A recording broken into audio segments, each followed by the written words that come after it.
अस्सलाम वालेकुम जी। आज का हमारा टॉपिक बुनियादी तौर पे फर्मी ड्रैग डिस्ट्रीब्यूशन लॉ के बारे में है। तो पहले हम सिर्फ डेफिनेशन देखेंगे, फर्मी ड्रैग स्टैटिस्टिक्स क्या है। वैसे शुरू में हम देख चुके हैं, जब ये चैप्टर शुरू किया था तब भी देखी थी, जब ये कोर्स शुरू किया था तब भी हमने डिटेल में उसे समझा था। तो फर्मी ड्रैग डिस्ट्रीब्यूशन लॉ बनाएंगे। लास्ट जो हमारा लेक्चर था वो था बोज आइंस्टाइन के बारे में। तो उसी की जो डिस्ट्रीब्यूशन था उसका जो उसको थोड़ा सा मजीद अमेंडमेंट किया था ने। फर्मी ड्रैग ने उसमें क्या चेंजेस की थी, क्योंकि आपके पास वहां पे जो बोज आइंस्टाइन वाले में पॉली एक्सक्लूजन प्रिंसिपल ओबे नहीं होता था।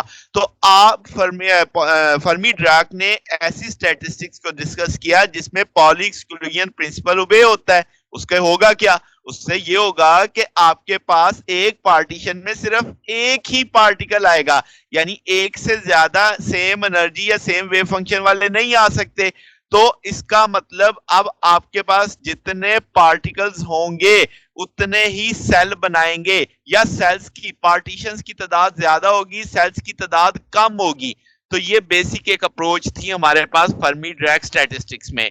तो अगर हम डिफाइन करें तो हम कहेंगे ये भी इनडिस्टिंग्विश पार्टिकल्स के बीच में है। जैसे हम इलेक्ट्रॉन्स की बात करेंगे, हाफ इंटीग्रल स्पिन में और एंटी सिमेट्रिक वेव फंक्शन होगा और ओबे करेगा पॉली एक्सक्लूजन प्रिंसिपल को। बात समझ आ गई।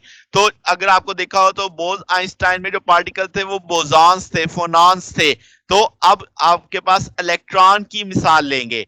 आप देखते हैं जैसे हम सॉलिड स्टेट में पढ़ते हैं कि इलेक्ट्रॉन भी जब आपके पास हम किसी कंडक्टर में देखते हैं तो वो एक इलेक्ट्रॉन गैस की तौर पे बिहेव कर रहे होते हैं, रैंडमली मूव कर रहे होते हैं, रहते उसकी तार की या मटेरियल की बाउंड्री के अंदर ही है, मगर एक आजादाना रैंडम डायरेक्शन में अपनी मर्जी से मूव कर रहे होते हैं।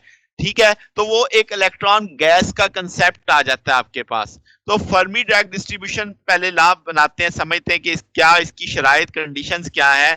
लेट्स से हम कह देते हैं हमारे पास एन आइडेंटिकल और इनडिस्टिंग्विश पार्टिकल है।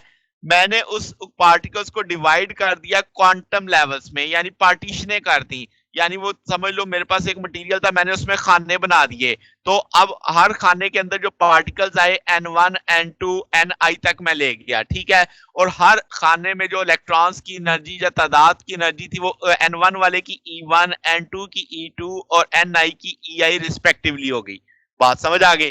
तो नंबर ऑफ सब लेवल जो आपके पास या आइगन स्टेट होगी वो ith लेवल को यानी Gi जो डोनेट करेगा, तो वो आपके पास यानी N1 का जो होगा G1 होगा, N2 का G2 होगा, Ni का Gi होगा। ठीक है, नंबर ऑफ सब लेवल या आइगन स्टेट्स को रिप्रेजेंट कर रहा है जितने मैंने पार्टीशने की हैं।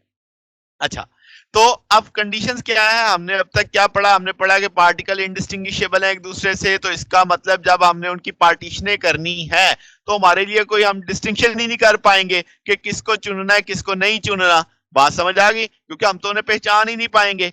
फिर आपके पास ये चूंकि पॉली एक्सक्लूजन प्रिंसिपल ओबे करते हैं, तो हर सब लेवल या सेल के अंदर या कोई पार्टिकल होगा या नहीं होगा, यानी कि 0 या 1 का ही मुमकिन हो सकता है। तो इसका मतलब जो आपने सेल बनाए हैं या जो सब लेवल क्रिएट किए हैं वो इक्वल होंगे या ग्रेटर होंगे जो नंबर ऑफ पार्टिकल्स हैं, जैसे मैंने ये कंडीशन लिख दी यहाँ पे। तो आप दूसरी बात क्या, चूंकि तार के अंदर या उस मटेरियल के अंदर जितने भी इलेक्ट्रॉन है उनकी तादाद तो कांस्टेंट रहनी है, उनकी जो टोटल एनर्जी है वो भी सारी क्या रहनी है, कांस्टेंट रहनी है। तो अब फर्मी ड्रैग डिस्ट्रीब्यूशन फंक्शन कह लो, या आपके पास हम इसको ड्राइव करेंगे कि कैसे हम जाएंगे इसको ड्राइव करते हुए। तो लेट्स से हम कहते हैं आईएथ लेवल को कंसीडर करते हैं जिसमें कितने सेल हैं, जीआई सेल हैं और एनआई पार्टिकल हैं। तो हमने देखना है कि ये जो एनआई पार्टिकल हैं जीआई स्टेट्स में किस तरीके से हम उनको डिस्ट्रीब्यूशन करते हैं।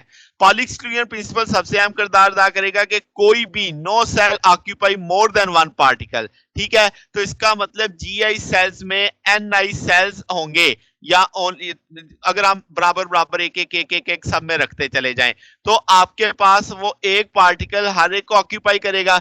बकिया जितने खाने होंगे जाहिर सी बात है वो खाली रहेंगे।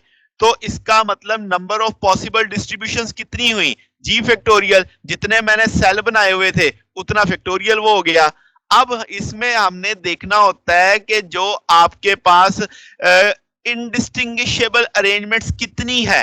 तो वो हम कैसे निकालते हैं? जो पॉसिबल डिस्ट्रीब्यूशन होती हैं उसमें से डिवाइड कर देते हैं जो आपके पास डिसिमिलर अरेंजमेंट नहीं हो पाती, यानी जो आइडेंटिकल होती हैं वो उसमें से डिवाइड करते चले जाते हैं। अब हम जानते हैं तमाम पार्टिकल इंडिस्टिंग्विशेबल हैं, एन आई सेल्स ये सिमिलर होंगे, आप किसी में फर्क, सब में एक एक एक एक, एक पड़ा है, तो आपके लिए तो सारी एक जैसे हैं, एक से दूसरे आप अगर आपको लगे एक इलेक्ट्रॉन एक से दूसरे में गया तो उसकी जगह भी तो कोई आ गया होगा, तो वो आइडेंटिकली लगेगा। तो इसका मतलब जो एन फैक्टोरियल परमुटेशन है जो सेल्स ऑक्यूपाई किए हुए हैं उनसे कोई आपको इंडिस्टिंग्विश अरेंजमेंट नहीं मिलने वाला। तो ये पॉसिबल जो अरेंजमेंट थी, डिस्ट्रीब्यूशन थी, इसको मैं एन फैक्टोरियल से डिवाइड कर दूंगा, तो जो बाकी बचेगा वो इनडिस्टिंग्विश अरेंजमेंट्स बचेंगी। अच्छा, अब जो खाली रह गए, क्या आप उनमें कोई फर्क कर पाएंगे? वो खाली वाले भी जितने भी बाकी बचे होंगे वो भी कोई खास डिफरेंट अरेंजमेंट नहीं कर पाएंगे, तो इसका वो सारे के सारे खाली एक जैसे ही दिखेंगे आपको। तो इसका मतलब जो अब आपके पास मौजूदा सूरत हाल है इसमें से जी आई माइनस एन आई, यानी जो आपके पास पॉसिबल जितने सेल्स थे उनमें से जितने पार्टिकल माइनस कर दें बाकी खाली वाले बचेंगे एम्प्टी सेल्स, तो उतने फैक्टोरियल वो भी डिवाइड हो जाएगा। तो ये जो इक्वेशन 3 है अब ये मुझे क्या समझा रही है? ये मुझे बता रही है कि भाई इतने तरीके, इतने इंडिस्टिंग्विशेबल अरेंजमेंट्स पॉसिबल हैं जो आप इन एन आई पार्टिकल्स को डिस्ट्रीब्यूट कर सकते हैं जी आई सब लेवल के अंदर। ठीक होगी बात? तो अगर मैं कहूं एन आई पार्टिकल्स की एनर्जी ई आई है, एन टू की ई टू है, सो ऑन, तो total number of possible arrangements या आइगन स्टेट्स पूरे सिस्टम की अगर कोई हमसे मांगे तो वो उनकी तादाद कितनी होगी, तो समेशन ले लेंगे। ठीक है, 1 वाले के साथ आ जाएगा ना N1 G1, 2 वाले के साथ आ जाएगा N2 G2 up to so on i तक ले जाएंगे हम उसको, सबको समेशन कर दिया। तो अब आपके पास जो पोस्टुलेट था इक्वल प्रोबेबिलिटी का, उसके मुताबिक था प्रोबेबिलिटी जो सिस्टम की वो प्रोपोर्शनल होगी टोटल नंबर ऑफ स्टेट्स के। अब total number of eigen states निकालनी है, अब आपने प्रोबेबिलिटी को प्रोपोर्शनल करना था जी के, प्रोपोर्शनल के साथ कांस्टेंट आना है तो वो कांस्टेंट लगा दिया। अब आपके पास आपने ये इस तरीके से वो जी की वैल्यू प्लेस कर दी। अगर मैं कहूं कि मोस्ट प्रोबेबल डिस्ट्रीब्यूशन का कंसेप्ट हम लेके आए जैसे क्लासिकल में था उसके मुताबिक अगर हम लेके चलें तो दोनों तरफ का लॉग लेना पड़ेगा। जब मैं लॉग लूंगा तो ये लॉग अपना फंक्शन अप्लाई करेगा, इनको खोल के लिख देंगे इस तरीके से सारे को। फिर स्टिरलिंग अप्रोक्सीमेशन, क्योंकि एन आई भी बहुत बड़ी तादाद, इलेक्ट्रॉनों की तादाद कितनी हो सकती है, ढेरों ढेर, और जो आपने जाहिर है हर इलेक्ट्रॉन जिसके बराबर बराबर सेल या बल्कि उससे ज्यादा ही सेल बनाने हैं, पार्टीशने करनी है, तो उसकी तादाद भी बहुत ज्यादा होगी। तो स्टिरलिंग अप्रोक्सीमेशन लगा देंगे, ये स्टिरलिंग अप्रोक्सीमेशन का टूल लिखा हुआ है। तो अब उसके लिहाज से ये तीनों आपने ओपन करके लिख दिए, मैंने कलर चेंज कर दिए ताकि आपको समझ आती रहे। इस स्टिरलिंग अप्रोक्सीमेशन के लिहाज से हमने कर दिया, ब्रैकेट खोल देंगे, फिर ये जी आई और एन आई को इकट्ठा कर देंगे, ये मैजेंडा कलर वाला ये आपका कैंसिल हो जाएगा, रिमेनिंग फैक्टर ये बच गया। अब हम जानते हैं जितनी मैंने पार्टीशनें बनाई हैं वो तो नहीं चेंज होनी। हाँ, ये हो सकता है कि एन आई जो इलेक्ट्रॉन है एक पार्टीशन से निकल के किसी दूसरी पार्टीशन में चला जाए, यानी उनकी तादाद एक मखसूस जगह पे चेंज हो सकती है। तो अब आप अगर आप डेरिवेशन लेते हो इसकी डेल्टा के साथ, तो इसका ना एन आई में वेरिएशन है, तो ये पहला टूल तो सारा जी वाला ही है, तो कांस्टेंट हो जाएगा, जीरो आ जाएगा। बाकी फिर आपने प्रोडक्ट रूल लगाना है, एन आई लॉग एन आई, तो एन आई पहले ही है, लॉग एन आई का डेरिवेटिव लोगे 1 over N I delta N I के साथ आ जाएगा।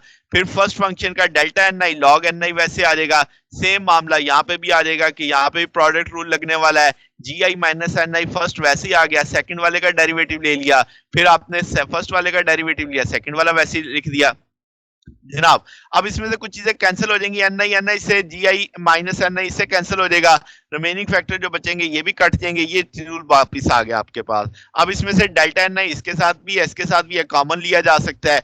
जब आप कॉमन ले लोगे तो रिमेनिंग में लॉग का फंक्शन लगा दोगे तो ये log G I minus N I over N I लिखा जा सकता है। अगर नेगेटिव कॉमन ले लेंगे तो इनका ऑर्डर चेंज हो जाएगा, यानी उलट जाएगा ये। तो मोस्ट प्रोबेबल की कंडीशन क्या होती है कि डेल्टा लॉग मैक्सिमम जीरो होना चाहिए, तो इसका ना लेफ्ट साइड जीरो है तो राइट साइड भी जीरो होगी, राइट साइड जीरो करेंगे वो नेगेटिव भी दूसरी तरफ जाके जीरो हो जाएगा। तो ये क्वेश्चन नंबर 6 आ गई मेरे पास। तो अब हम जानते हैं दो कंडीशनें हमने पढ़ी कि टोटल नंबर ऑफ पार्टिकल्स भी कांस्टेंट रहने हैं, टोटल एनर्जी भी कांस्टेंट रहनी है। तो लैग्रांज मल्टीप्लायर्स हमें अप्लाई करने पड़ेंगे ताकि हम इक्वेशन की जो अननोन वैल्यूज उसको देख सकें। तो अल्फा को हम इक्वेशन ए को अल्फा से मल्टीप्लाई कर देंगे, इक्वेशन बी को बीटा से, बिल्कुल वैसे ही जैसे बोज-आइंस्टाइन में किया था, फिर उसको ऐड कर देंगे जो 6 नंबर इक्वेशन बनी थी। अब हम जानते हैं कि आपके पास जो एन आई वेरिएशन है ये इंडिपेंडेंट है, यानी हर इलेक्ट्रॉन दूसरे इलेक्ट्रॉन से इंडिपेंडेंट है। तो अब आप डेल्टा एन आई तो जीरो नहीं कर सकते, तो इसका लिए ये सारा फैक्टर जीरो होना चाहिए। अब समेशन के अंदर सारा फैक्टर जीरो है, तो इसका मतलब ये आपके पास तीनों फैक्टर अलग अलग जीरो होने चाहिए ताकि जवाब जीरो लाया जा सके। तो आपने सारे को इक्वल टू जीरो कर दिया, फिर ये plus alpha plus beta E I दूसरी तरफ जाके नेगेटिव हो गए। लॉग खत्म करने के लिए दोनों तरफ एक्सपोनेंशियल ले लिया, तो इधर से लेफ्ट से लॉग खत्म हो जाएगा, इधर एक्सपोनेंशियल आ जाएगा। तो जनाबे वाला अब आपने क्या किया, ये जो कि एक्सपोनेंशियल नेगेटिव में है, दोनों साइडें उल्टाएंगे तो इसका नेगेटिव खत्म हो जाएगा। फिर आप इसको अलग अलग करके लिख सकते हैं, तो ये G I over N I minus one दूसरी तरफ जाके पॉजिटिव हो जाएगा। हमें एन आई चाहिए, यानी मोस्ट प्रोबेबल डिस्ट्रीब्यूशन जो ओबे करेगी, तो वो जी आई ओवर आपके पास ई की power alpha plus beta E I plus one हो जाएगी। ठीक है, तो अब ऑक्यूपेशन इंडेक्स अगर लिखना हो तो N I over ji I होगा, यानी number of particle per unit cell.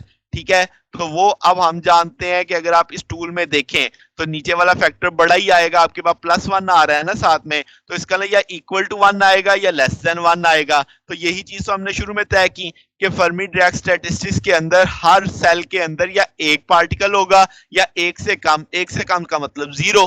तो बात समझ आ गई, यही चीज लेके हम चले थे। तो ये चीज हमारे पास फर्मी डिराक डिस्ट्रीब्यूशन लॉ कहलाती है, और ये हमने उसका ऑक्यूपेशन इंडेक्स निकाल लिया, या फंक्शन कह लो आप इसको, कि फर्मी डिराक डिस्ट्रीब्यूशन फंक्शन है ये हमारे पास।